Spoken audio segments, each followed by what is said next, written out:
Hey there, Mark Brown. This is a different episode. We've never really done this before. And if you're a follower of us, or you're a Toastmaster, you're an NSA, you've probably heard all of the legends that we've brought in. You have not heard this amazing woman. Mark Brown, are you pumped? I am flat excited and a little bit scared because she can see me and she'll see everything I do. She'll read my face, she'll read my body, and I want to make sure I can make the right impression on this amazing guest, Darren. Yeah, if you don't know me very well, you know I'm energetic. I'm animated a little. In fact, if you haven't had seen Mark Brown's impression of me, it's pretty hysterical. But we're sitting down with a body language expert, which is like one of my favorite things. I used to love this TV show called Lie to Me, and it was just awesome. He just would see all the little quirks and know when people are lying. But Blanca has been on the Today Show, NBC, Dr. Oz, CNN. She's Good Morning America, Dr. Drew, Fox. Like, go check out her website, BlancaCobb.com. And like the credits, Mark, you and I have a few credits, a little bit of street cred, but hers just go on and on and on. But anyway, you don't want to hear me brag. We want to get the brilliance of Blanca. Anyone can give a presentation. Few deliver unforgettable presentations. What's the difference? You're about to find out. Welcome to the Unforgettable Presentations Podcasts with your hosts, world champion speakers and coaches Mark Brown. Your life tells a story, and there's someone out there who needs to hear it. And Darren LaCroix. Stage time, stage time, stage time. Ready for some powerful presentation ahas? Let's dive right in. All right, Blanca Cobb, thank you for joining us. We are thrilled. And then, Mark, I've never been a little self-conscious because I'm like, no, she's reading me. Oh, man. Anyway, Blanca, we're thrilled to have you here. Thanks for joining us. It is my honor to be here. Thank you for inviting me. Cool. I was kind of kidding there when I said, I'm a little bit nervous because we're getting a body language expert to watch what we do. But I'm really, really curious because I know that Blanca has some wisdom for those of us who get a little nervous on stage. How do we look? And now we're in the virtual mode. Everyone can see us in a small window, and little nuances of our behavior as presenters can really have an impact on the people who we serve. And I can't wait to hear what you call the brilliance of Blanca. So, Blanca, first of all, where did you learn this body language expertise? Where did it come from? That's a bit of a story. So I have to take you back to my childhood. When I was a little girl, I was abused, and I spent a lot of my childhood scared, and I didn't know who I could trust. But one way to protect myself, I learned, was to watch people's behaviors, watch their movements, and they unwillingly reveal who they are and what their intentions are. And I had no idea that surviving that childhood trauma would lead into a successful career as an internationally recognized body language expert. Wow. That's how you turn something tragic into triumph. I mean, that just touches me, the idea that you could, as a child, go through this, but find a way to literally flip it around, and now you're serving people all over the world. That's truly remarkable. I really admire that, Blanca. Thank you. And as I got older, I pursued a master's in psychology, and I did formal training with well-respected body language experts and detecting deception experts, and I've combined the two together. I'll get back to the question. I can't resist this. You probably get so many requests to look at presidential debates, press conferences, interviews of famous people. I'm sure you get requests like, "Oh yes, I see you. You must have seen the Oprah with Meghan and the Prince. Who was lying and who was?" You must get so many of those coming your way. Do you do it for fun, or is it all just for work? I do it for both. I find a lot of enjoyment, and it keeps me sharp, right? It keeps my behavioral skills very sharp when I'm continuing to look. But there's also messages when people don't realize they're sending messages. Even if you're sitting down across from Oprah, and she's asking the question, but you're just intently listening, your body is sending signals that you don't even realize yet. It's super fascinating. And part of communication is body language. You cannot have a conversation or interaction without body language. It's impossible. Wow. And Mark, if you haven't seen the clip of her in the Today Show when Al Roker is there and you talk about 50 Shades of Awkward, I just lost it. I was like, that's funny. And that's my dating life from years ago. So Blanca, obviously when people get on stage, because our market and the people listening are presenters, what would you suggest? Because they're telling stories, but they also have to show confidence. And I can't even imagine what you see when you see presenters. So let's maybe start with mistakes that you see presenters make that is unintended, let's say, communication. It starts in lack of preparation. When a presenter isn't prepared and doesn't know their material inside and out, those nervous behaviors come across as soon as they walk on stage, or if you're on Zoom, as soon as the camera is on and you start speaking. Because you're nervous, you're anxious. It's just like if you can remember being in school, and the more confident you were and the more you studied and prepared for a test, guess what? You were feeling pretty good. But think about the kids or even yourself who are like, oh my gosh, I think I failed this test. They're so nervous because they're unprepared. It's no different. Even if you're an adult and you're presenting, the more prepared you are, the more confident you're going to be. It's just a natural byproduct. Yeah, so it's authentic communication. So if you're nervous and you try to quote unquote put on the mask and pretend you're confident, right, we can see it, or you can see it. Well, the audience has that sixth sense, I see. But what we love about, oh my gosh, yes. What we love about you, Blanca, is you can help us by pointing it out. So what are some of the tells, if you will, Vegas? Yeah. What happens is when people are nervous, a lot of times their breathing changes from the diaphragm, from their belly, and it moves up into their chest. And it's a little hollow and shallow, and they can start breathing faster. And you can actually hear that difference. And depending on how close you are to somebody, you can actually see their chest moving up and down more at a much quicker pace. So that is a very big tell. And tell people that you have to take a calm, deep breath to regain your composure in order to move on. So that actually informs me, because I saw a speaker one time on the stage. I could hear as they were speaking. Now they were rather heavy set, and I thought maybe their weight was the issue, but it could really have been their nerves at the time because the shallow breathing and wow. So now I know if I find myself, Mark. It could be both. Yeah, it could be both. Mm-hmm. So if I find myself breathing in that way, my body's actually telling me something. So our body has tells for the audience, and our body has tells for us as well. And no doubt many of us try to mask our nervousness. What are some of the things you see people doing in their attempts to mask nerves that just fail? Doesn't work. You can tell they're nervous besides the breathing. Smiling. People will smile, but it turns out to be an insincere smile, a fake smile, a polite smile, not a real, genuine smile. And this is how you can tell the difference. When you are truly smiling, a genuine smile, you're going to smile, and normally the top teeth are going to show, and these cheek muscles move up. And when they move up, you're going to get the natural crinkling at the corners, the outside corners of your eyes. That's how you can tell. And the eyes get a little smaller because you're smiling.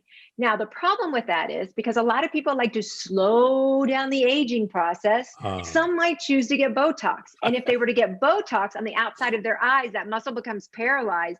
And then it really looks awkward, even though they're giving you a genuine smile, because they can't move their eyes. So it looks like this. It's awkward. And it produces that result. What you two are doing is laughing. Mark, I'm going to bow down to, she's got me beat. No one's ever had me beat before in facial expressions, and you win. No, we're not worthy. No, this is beautiful. Keep going. Sorry. Before I forget, Darren, Darren did a program we did together. Darren showed a photograph. Actually, he showed 2 photographs of a visit he had to India outside Mother Teresa's home. And he had those photographs up, and he had one was a zoom in and one was a more of a long shot. And he asked our attendees for a program, which photograph is more expressive? And you could see when he came in closer, you could see his eyes. He had a second photograph where he was hiding behind a mask. And he asked us to identify when was he really genuinely smiling. And he made us look at this thing, and he showed us the crow's feet, the wrinkles by the side of the eyes, and the way his eyes got smaller. We could see his eyes were almost dancing. And without realizing it, he was reinforcing to me and everybody else the power of the body language just in the eyes. That became more real to me, particularly during the inauguration of our president. When we see people with masks on trying to speak, I've seen ministers on their platform trying to speak. I've seen other presenters behind the mask. And it's that much more difficult to really interpret what they mean when the mask is on. Are the eyes the only clue during a pandemic when someone's wearing a mask that they're being genuine and authentic with us? Is there something else we can look for? There's a lot you can look for. So even though you might have a mask on that covers your nose to your chin, you can still see the top bridge of the nose, which is important. So remind me to come back to that. You can see the eyes, the eyebrows, and the forehead. So depending how people are moving their face, that upper part of their face can reveal a lot. For example, if someone is surprised, what happens? The eyebrows, they come up and they arch. You can see more white of the eye. And then depending on what type of mask they're wearing, their chin falls open, their jaw falls open, excuse me. And what happens, it's like an accordion with the mask, how it pulls out. So that is a signal of surprise that you can pay attention to. So it's really important. And then going back to the crinkling of the nose, even though you might have a mask on, when people make a look of disgust, what happens, it's almost like if you're smelling something really, really bad or rotten, your nose just crinkles, right? So even if you have a mask on, you can see just a little bit of the crinkling right near the corners of the inside of the eyes. That's another hint of what someone is feeling. So even though you're reading the facial expressions, you can still look at the body and see what their body is saying, because there has to be a congruency in what they're showing in their facial expression, as well as what they're showing throughout the rest of their body. Because if there isn't a congruency, then that leaves someone going, wait a second, what just happened? Are they really feeling scared? Are they really feeling nervous? Are they really happening? Because as Darren said earlier, everybody has this sixth sense. You know something is off, even if you might not be able to pinpoint it at the moment.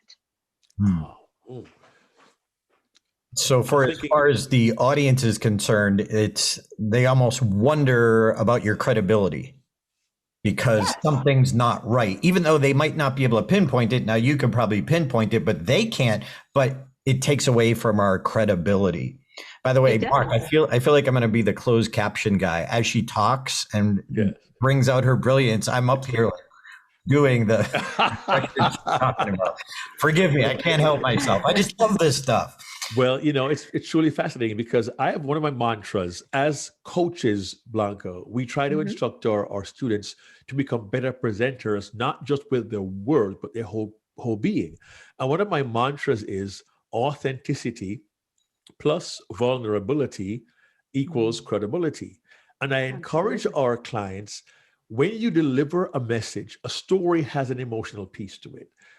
We say, watch yourself on video, but don't play the audio. Watch yourself and see if you know your speech. See if your body language and your expressions are congruent with the words you're going to say. And very often we find presenters in their zeal to get the message across, they end up reporting, but not reliving the experience. And that can come across as incongruent and also disingenuous. So what is your advice to presenters who are so caught up in the words that they're not showing the similar expression to match it? How would you advise them to make sure there is congruence in their presentation? First, they have to slow down. A lot of times they get on remote talking, and they really have to slow down to feel it. There's power in words, as we know, but when you slow down, and there's certain parts of your story that you will naturally slow down because it's more impactful to you if you experience something. And then sometimes you want to say a message or share a story and let the audience marinate with it. Let them enjoy whatever it is you're sharing for a few minutes. That's impact.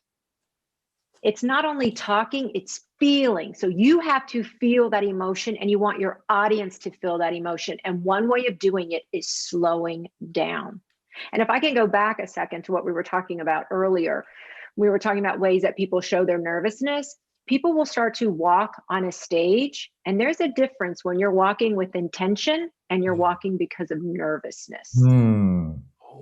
And the way you can tell is when people are walking faster and they just walk. It makes me wonder, like, why are you walking? You're making me dizzy as somebody in the audience. But when you're walking with intention and you're making a point and you're walking towards one person that you're seeing in the audience and you're conveying an emotion, a sentiment, a thought to them, that's power. That's impactful. And people don't realize it as presenters. So you wonder why they wander around. Yes. I'm sorry, my first bad one. Putting it. You Yes, wonder why they wander. Why they wander. But the key is walk with intention. Darren has a phrase, you say, move with purpose. And I didn't realize that wandering was really a sign of nervousness. I thought it was maybe a lack of confidence, or it could be just, they don't know where to anchor themselves on the stage. But the fact that wandering around could be an indication of nervousness, it's good to know that. I'm hoping those who are listening to us will, we will all examine ourselves, check ourselves. We encourage people to record themselves on video. If we watch our own videos, we can learn so much about ourselves based on what you're telling us right now. This is all quite fascinating and so intriguing. And I want to ask you one more question regarding what we can do as presenters or mistakes that we make. So our faces can be tells. Our movement can be tells. And we talked briefly about the incongruence of our words and what our face shows. Or body language. It's not just the face, it's all body language. So when you say, we think of our expressions and it's a joke. We smile. I was sad. My face fell. I was angry. I scowled. But you're telling us it's more than that. There's full body. And we think of body as, okay, I move left or I move right or I anchor the certain spot.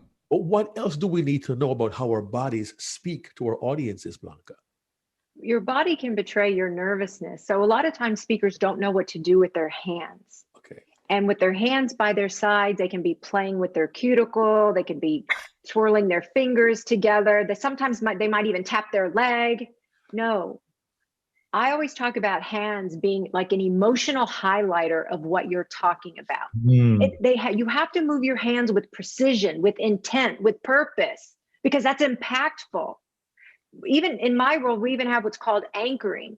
So if you're telling a story and you're talking about all positive things, and let's say you're using your right hand when you're talking about positive, and then when you talk about something negative, you use your left hand. So what you're doing is you're priming people's brains to pay attention to that. And when you move your right hand again, subliminally, they're like, oh, right, that's positive. They may not realize it, but that's what's happening. And it really helps people remember. And so you're helping people who are have different modes of learning. So it's not just all the auditory learners, but it's also the visual learners. And when you use more than one mode of learning, then it's going to help people remember more of what you're saying. It's a longer impact. Hands are emotional highlighters. That's a keeper right there. I refer to it as anchoring too. So, Blanca, we're glad to have you here. That's my right hand if you're listening. And forgive Mark for the horrible puns. That's my left hand. Mark, not with a guest. Come on. I apologize. Yeah, I did forewarn her before we began to record. So she knew it was coming. I have one, and I think I've used up my entire store of bad jokes for the day. Now, you mentioned earlier, Blanca, just now about hands and positive and negative, and how our hands are emotional highlighters. We have found many presenters use either an overabundance of gestures, and I call it histrionics, or some are like, hands are at their sides the whole time. If I'm doing a 35-minute presentation and I hardly use my hands, am I in effect sending a signal to my audience? Yes, absolutely. People tend to trust people more when they have their hands out and up, palms facing up. The problem is, and you already talked about this, Mark, You cannot stay in this position with your palms up the whole 35 minutes of your presentation. Right. It's creepy. No one, people are going to be like, what are you doing? Stop that. Stop that. So you have to be very careful. So going back to my quote, that hands are like an emotional highlighter of what you're saying. You have to do it with intention. Like with even when you're counting, use your fingers when you're counting. That's another visual. It helps people understand your message. And it also can help clarify when they realize, oh, she's still on point 1. Got it. Okay. And then, oh, now she's at point 2.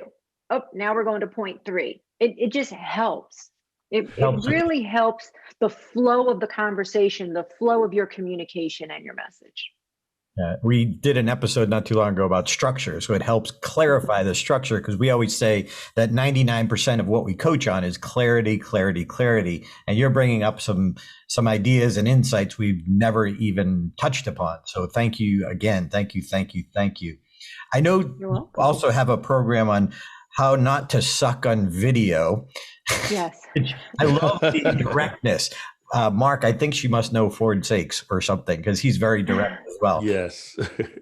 In that program that you have, and I know you also consult, if you're listening to this and you want some help, please reach out to Blanca, BlancaCobb.com. But what are some of the things that you advise now that we're in this little box, how we can bring it to life, or mistakes that you see?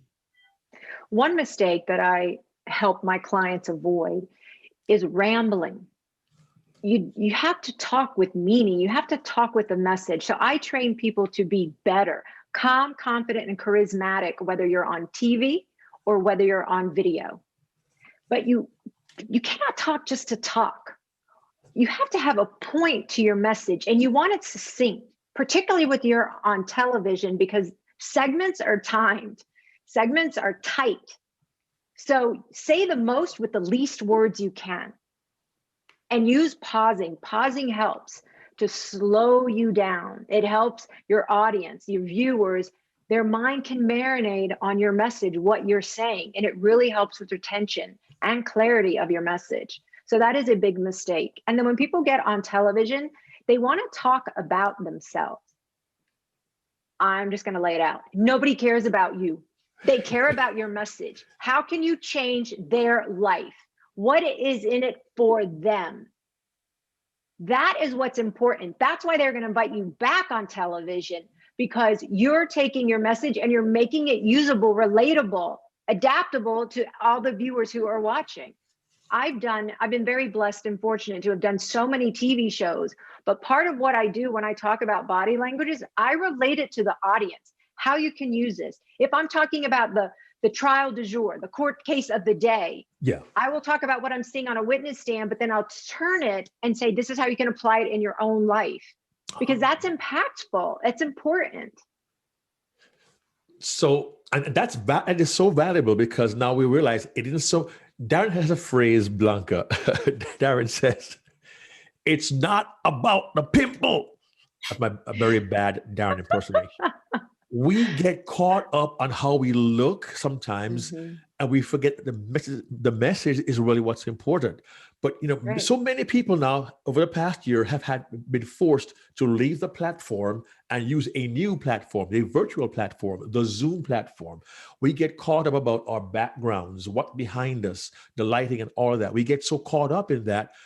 But what do we need to be? What is there was one or two very basic things we need to be aware of how we come across on the screen? How can we not show the nerves we might feel because it's a new idea? I've got to talk to a camera. I'm so used to seeing people, hey, Darren, it's so good to see you. Oh, Blanca. And we're not having eye contact with the camera. How can you advise us to make us more relaxed with the idea of being presenters in the virtual environment?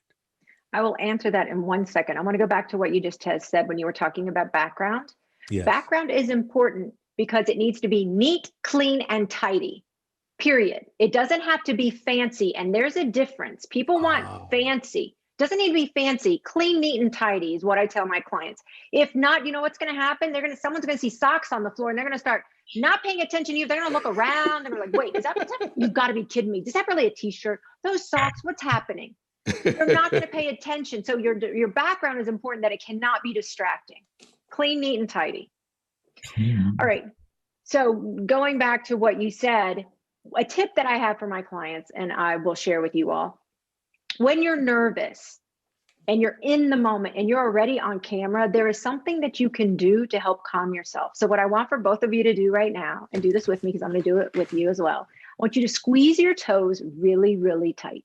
Just squeeze them so tight, almost to the point where it hurts. Keep it there for a couple of seconds. Now I want you just to release it. And notice the difference in that sensation and the feeling. So that pent up tension when you were squeezing your toes and that relaxation, that's a difference. It's a way for your body to help process and get rid of some extra angst and anxiety that you're feeling in the moment. And nobody knows. That's the beauty of it. Because we're looking at each other right now on the Zoom call, but we can only see the top halves of our body. And even if you're on TV, it's rare that the camera's going to focus on your feet. No one's going to know. Oh, wow.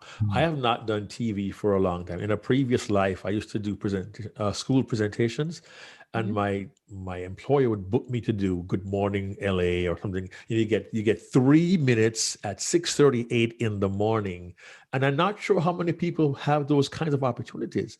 But when we do get a chance to be in media for a 3-minute segment or a 9-minute segment, Darren has done several of those also in Las Vegas. What advice would you have for us if we do find ourselves being interviewed live to sort of shed that nervousness and to present to the audience a picture of confidence so that we won't suck on TV? So you don't suck on TV. You want to make sure that you're looking at the interviewer. So all the tips that I give, just so your audience knows, you can use this if you're making your own videos to promote yourself, your product, your company, your service. So it goes both ways. So when you're on TV and you're talking to an interviewer, you just want to focus on the interviewer and make sure it's a conversation. It's not an interrogation where they're asking a question and you're giving an answer. It's a conversation. You're sharing information. One thing that trips up a lot of my clients when they're talking, whether it's on video or on TV, is if they say something in the wrong order from what they really wanted to say. Guess what? Nobody knows. Nobody knows what you were going to say. So if you mess up your own order, that's okay. Fill in the blank. Don't make a big deal. If you make a big deal, then everybody else is going to take it as a big deal. You can say, I want to add, or this is another point I want to illustrate. Sometimes you may not even need that. Just slip it right in. The only time it's a problem is if you're talking about something that's chronological or sequential and you miss a step. In that situation, you're like, oh, Darren, I forgot point 3. Let me go back and talk more about point 3. Just subtle. Don't make it a big deal. It makes it easier. And I talk about having a conversation because if you think like you're talking to a friend, that automatically helps decrease the nerves that you're feeling because it's a chat, it's a talk. And then if that doesn't work, then think about the one person who's watching, whose life you're changing with your message. Think about what that does is it helps get your ego out of the way because you're not thinking about yourself. You're thinking about the one person who's watching in that moment, whose life you're changing with your message. I have a question regarding that because now what we're finding, Blanca, is so many people are now being podcast guests. Many are becoming podcast hosts. And we're doing these Facebook, Instagram, LinkedIn live programs. And Darren and I do get requests to present or be part of a podcast. And invariably, the podcast host asks you about yourself. And at the risk of sounding arrogant or being self-serving, what advice do you give to those who are being interviewed on TV or on a podcast? The questions directly are about you and your life, but you don't want to come across as me, and you don't want to seem arrogant.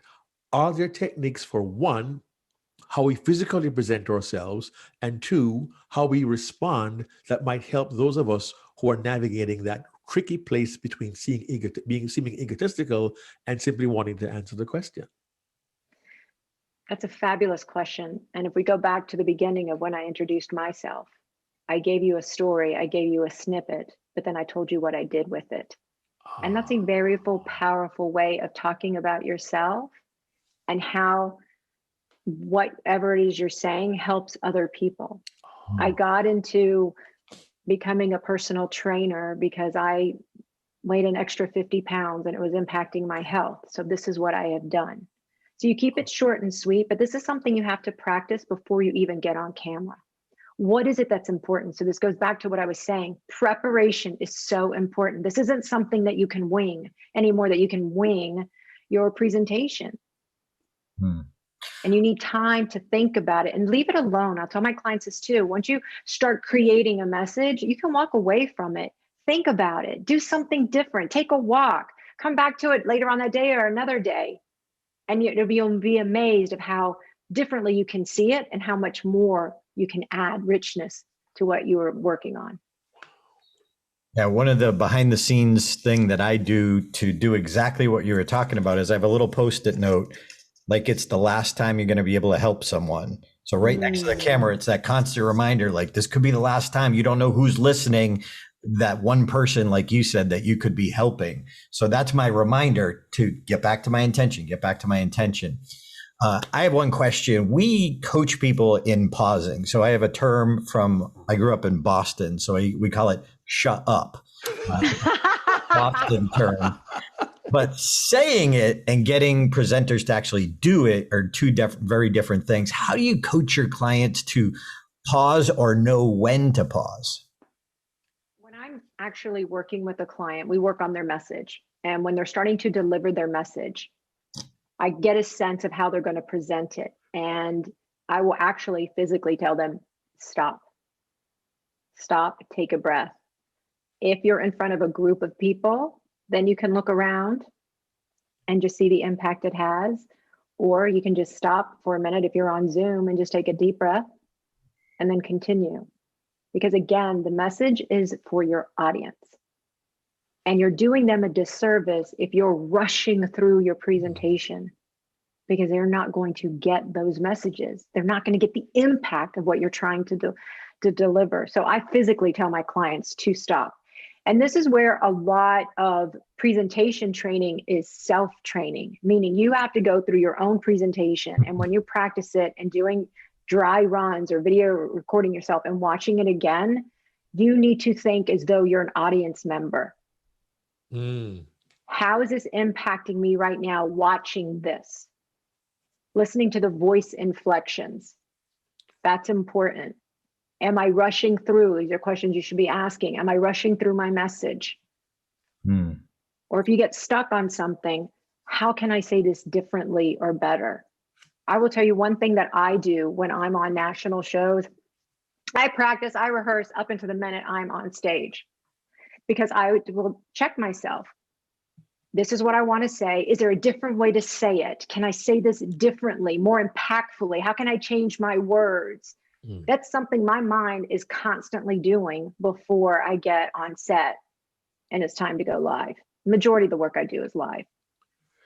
Well, what I really admire there, Blanca, is this. We are talking with Blanca Cobb, a body language expert, but you say you prepare your presentation and you rehearse your presentation because you seem to have cracked the code of the synergy between the spoken word and the presentation of the spoken word.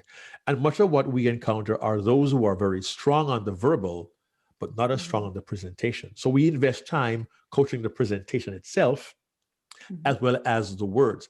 So if what I'm hearing correctly, if I'm hearing you correctly, I'm hearing we need to work on both equally and as professionally as possible, so that we can serve the audience and they get the message, they get the takeaway, and they have something that they can do with what you have to say.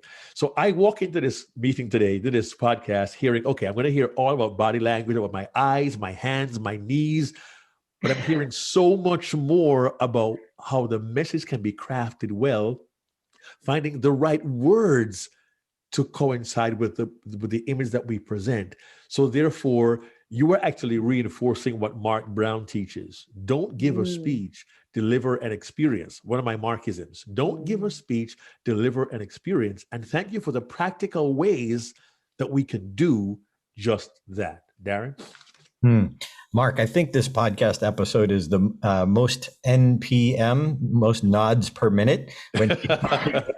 When she's talking, you are like, yep, she's right about that too. And I love that she's coming from a different angle than we do usually as well. And one more quick question on the pause, because I think this is so important. Our mentor, her name is Miss Patricia Fripp. She has coached us, and she's from the other side of the pond.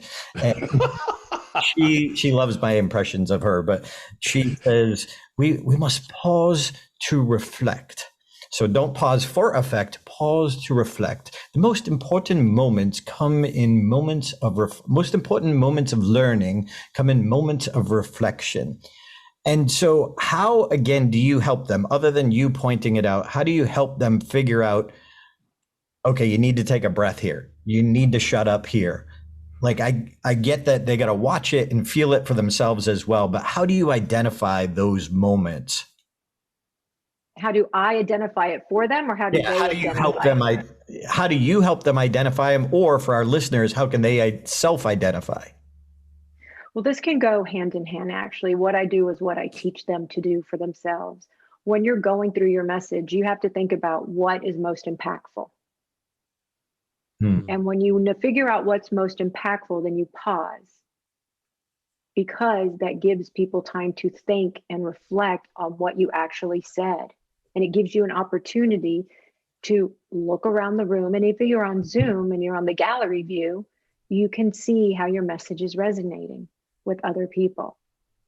The only problem is sometimes people take that to heart, which they should to a certain degree, but you have to qualify some things. Not everybody is going to be as engaged. So what that means is not everybody's going to be riveted by what you have to say at the edge of their seat and leaning in and nodding.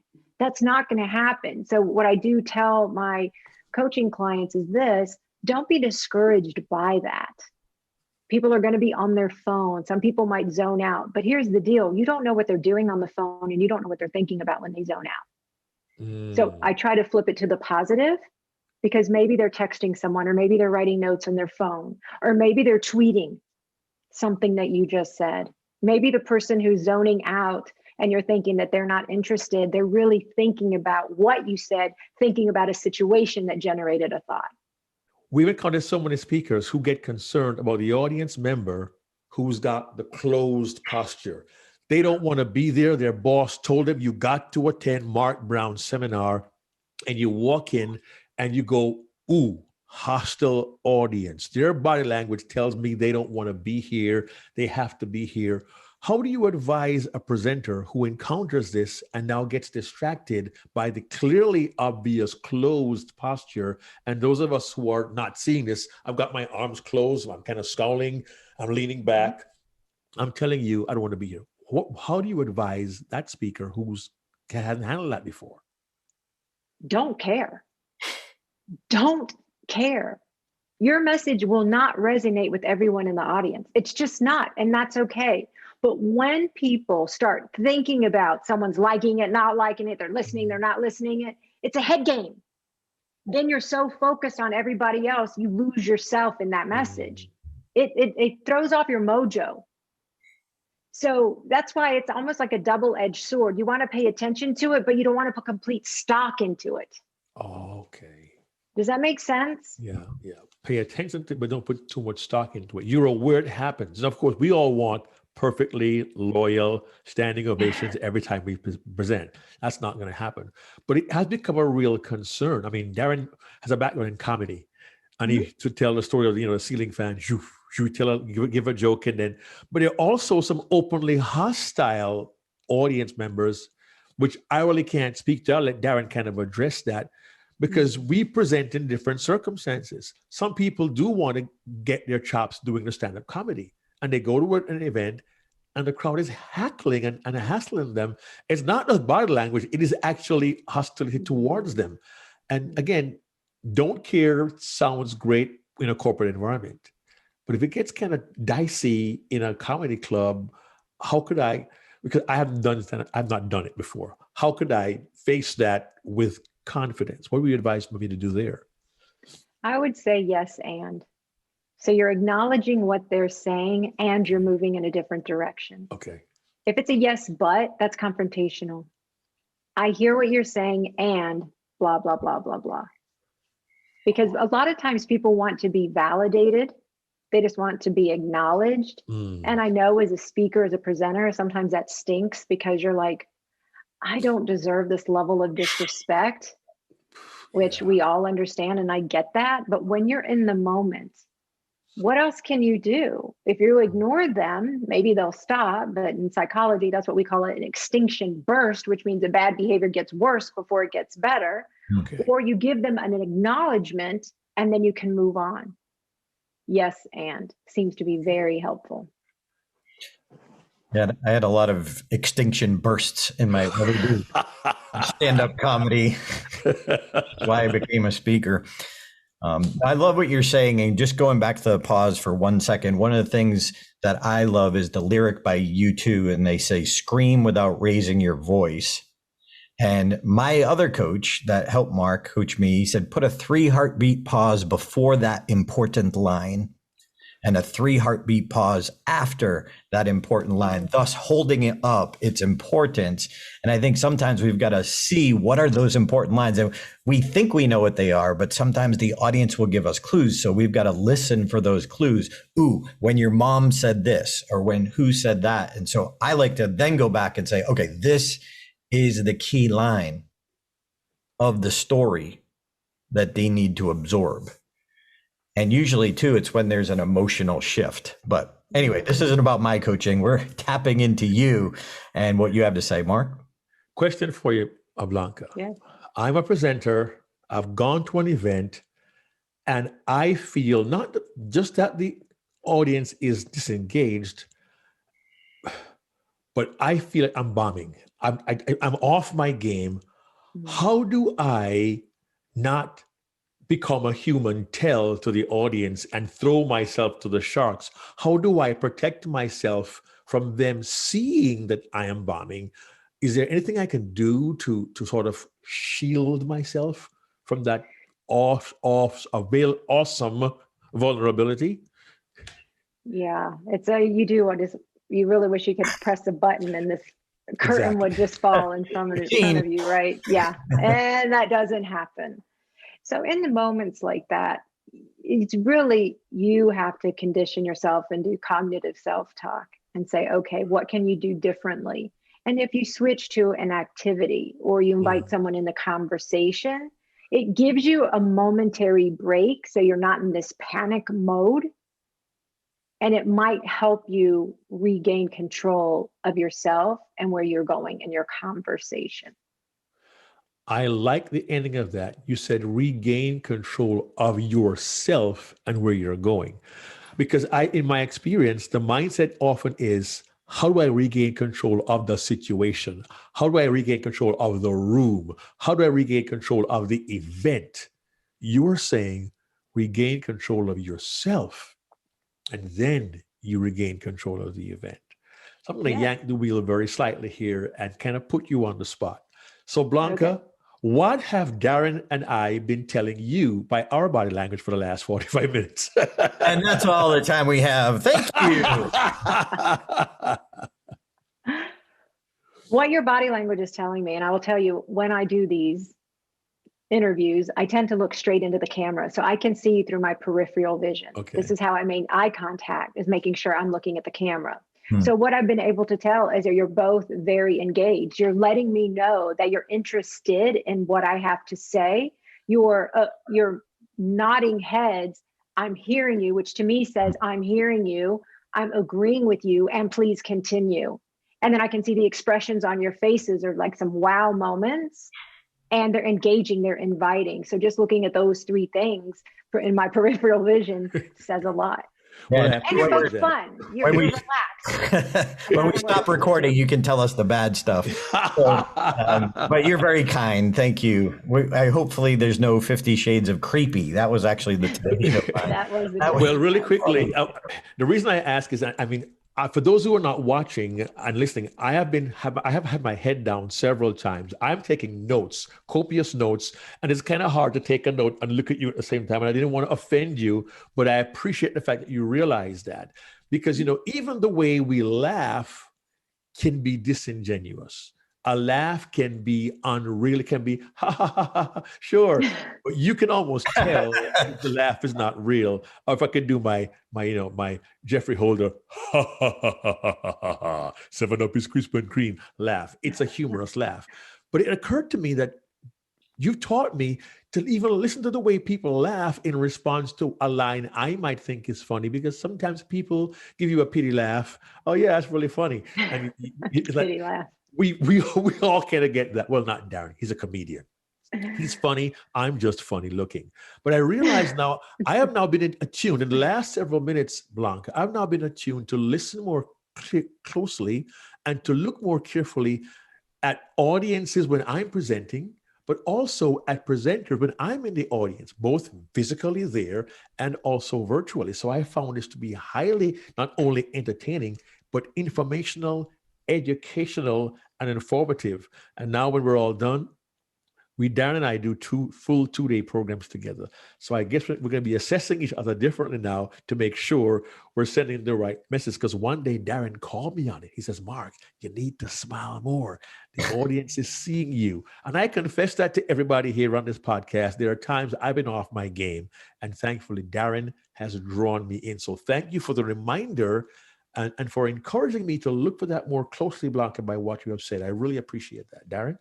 And is it illegal for you to play poker? No. I get this question from time to time. Do I play poker? And I don't. I don't play poker, so I'm not watching. Although maybe I should. Maybe you should. You could be a millionaire and be like, oh, he's lying. All right, I'm all in. All right. So forgive me for that one dorky question, but I'm a dork, but I own it. So there you go. On speakers telling stories. So there's the person who's the narrator, who's the speaker, who's explaining it, and then they go into a story and they're taking on a character. What advice would you give when they're trying to take on that character to express the body language or the quote unquote tells of the emotion in that dialogue? One thing that I tell people is you want to make sure your character that you're assuming isn't standing in the same place you are. So you physically want to move. Mm. And then if they're feeling happy, you need to make sure that you're feeling it. This is where acting comes in. We can see the really good actors from the actors like we're like, oh my gosh, I hope they're never in another show again. But you want to feel whatever it is you're conveying. So let's say you have someone who smacks gum and has her hand on her hip. So when she's talking, you got to make sure that this is how she's talking the whole time, smacking gum. And then when you're narrating or you're you again, then you go back into your original position and your original body language. That really helps distinguish the two.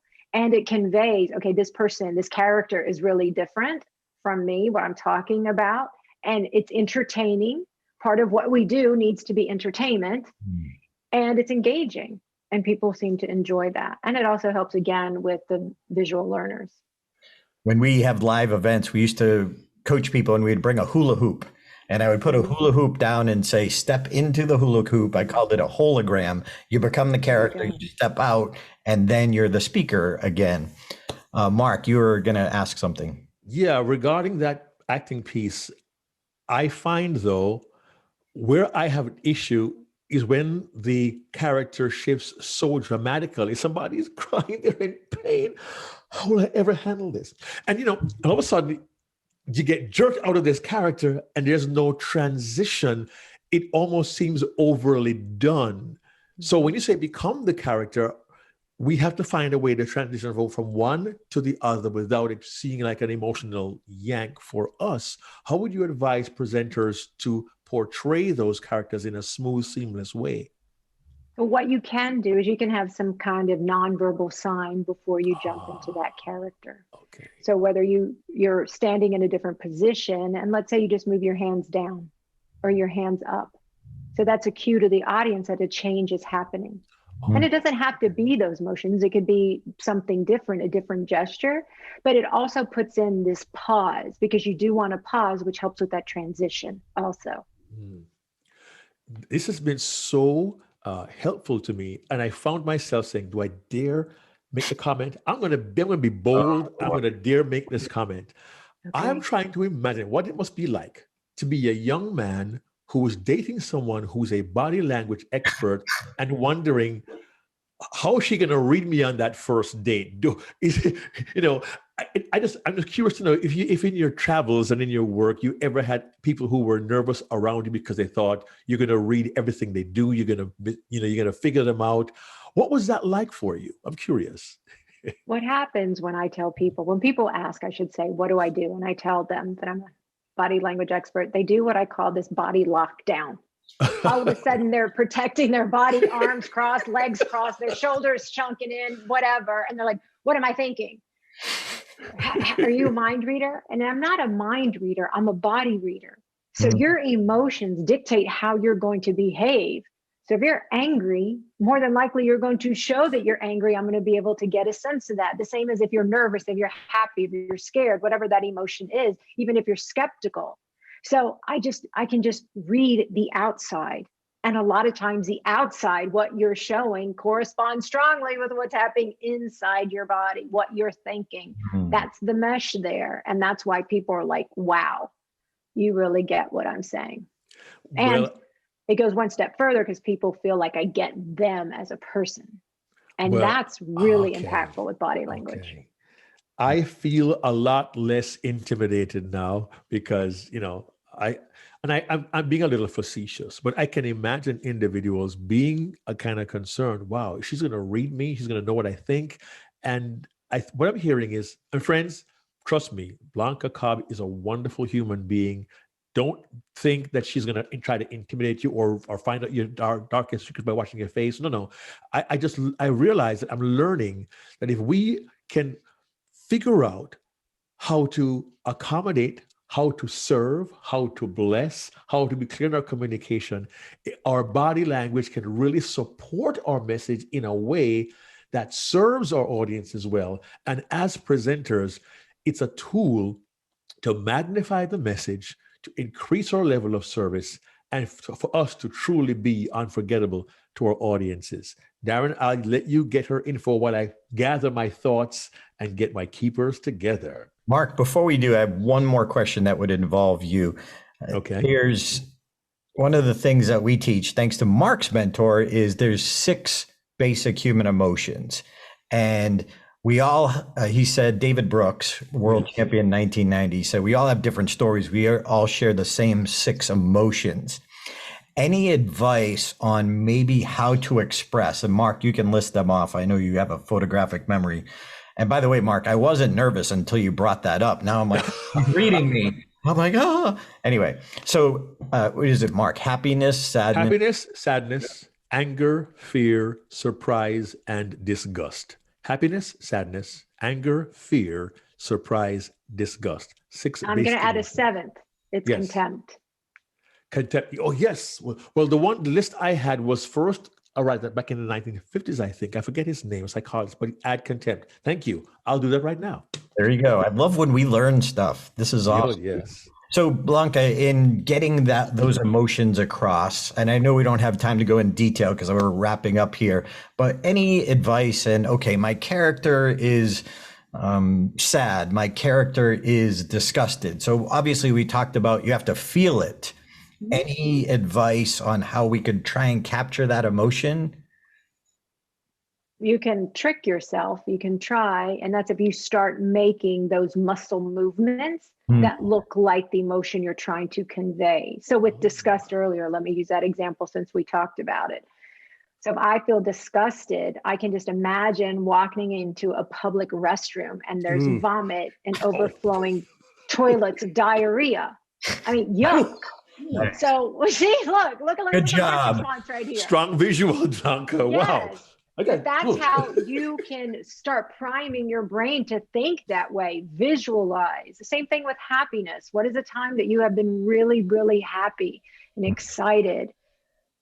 whatever that is. The same with sadness or anger. Nobody has to know what you're thinking, but you want for them to see that emotion. So you have to really like put yourself in that situation. Gotcha. And that helps. Thank you, thank you, thank you. And as Mark ties up his notes, I have one last question for you.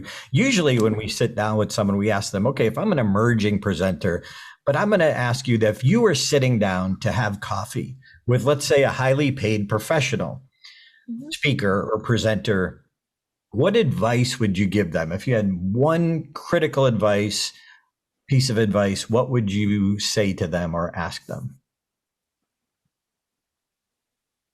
You've stumped me. Let me think about this for a second. What piece of advice would I give an experienced speaker? Right. If they, let me give you a little more of a scenario. Let's just say you've seen them present and you've seen that, yeah, they might be highly paid. They're enthusiastic, but they got a couple of issues or a couple of concerns. What advice might you give someone who sincerely wants to be better, but doesn't really know what to do? They truly want to be unforgettable. They're good. They're confident, but what could take them to become unforgettable? Great question. And the answer is I would have to watch them. It's like going to the doctor, not telling the doctor a symptom and you're expecting them to diagnose the problem.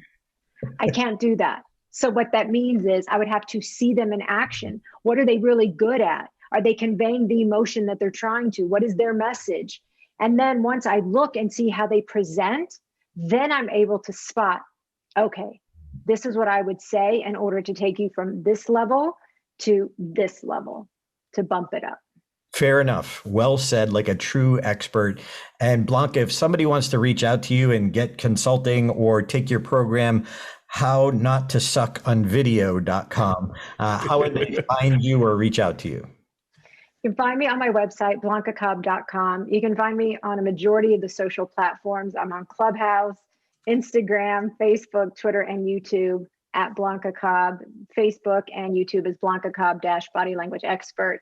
Or you can send me an email, blanca@blancacobb.com. And I'm happy to chat on how I can make you calm, confident, and charismatic on camera. Nice. All right, Mark Brown, what do we have for recaps for keepers? A few keepers here. I like this. There is power in words, but when you slow down, you are more impactful. Love it. Regarding movement, you wonder why they wonder? Walk with intention. Use of hands supports the structure of your speech. Talk with meaning and talk with a message. I love this one. Hands are emotional highlighters of your message. So use them wisely. For those on camera, keep your background clean, neat, and tidy. And for economy of words, say the most with the least words you can. Being interviewed, it's an interview, not an interrogation. So have a conversation and share your information. That's so poetic. Always think as though you're an audience member. And in keeping with slowing down, remember, you must pause on what is most important. Blanca, I have enjoyed so much the brilliance of Blanca, and I want to thank you for sharing your wisdom, your time, your love, and expertise with us. I'll let Darren bring us home. Yeah, Blanca, thank you for joining us. She also has a new ebook coming out, Emotions Behind the Mask. Blanca Cobb, thank you for your time. I hope we can bring you a lot of our listeners who need your help. And thank you for blessing us with your personality and wisdom today. Thank you, Blanca Cobb, for helping us be unforgettable. Hey there, this is Darren. I hope you enjoyed that program and you got some great insights from watching this video podcast. Now, we don't put all of them on YouTube like you're watching now. We just put a select few. So if you want to get all the episodes, you can go right now to Apple Podcast. You can go to Google Play, Stitcher, or Spotify, or check it out on your favorite platform. See if it's there for you.